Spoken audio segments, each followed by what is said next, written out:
put it down on one side. Well, that worked. But she said that's a different type too.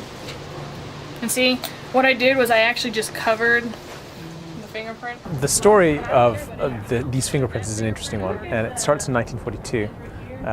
In 1942, there was a fire in the home of Phil Stone, who was Faulkner's mentor, an early friend and kind of early agent.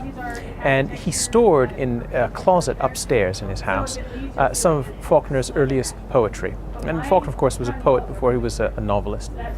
And it's apprentice poetry. Some of it's good, some of it's not all that great. Nonetheless, this fire destroyed the entire Stone household.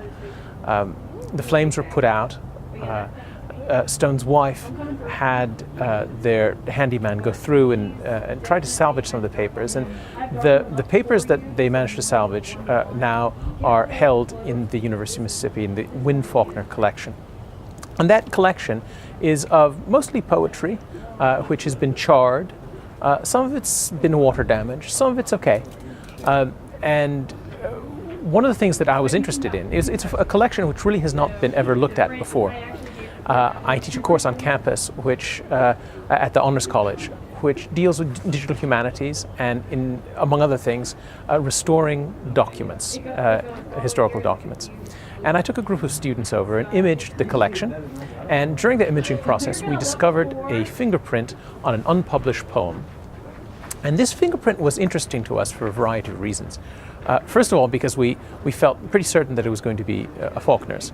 And second of all, because it establishes provenance, that is, where does this manuscript actually come from? A real physical connection between the author, an intimate connection between the author and his writing, which may be useful also for identifying other objects. We do not have currently a Faulkner fingerprint. Not that they don't exist, as we've learned today, they do exist.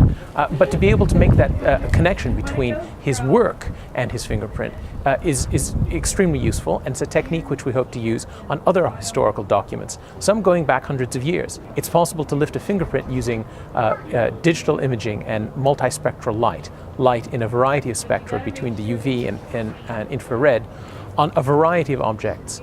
And fingerprints exist on paintings. They exist on manuscripts from at least 1,000 years ago. And this is a really interesting new way of trying to identify provenance, identify authors, and what hands have touched what. Oh yeah, look at that. Brilliant. We're going to try the other one.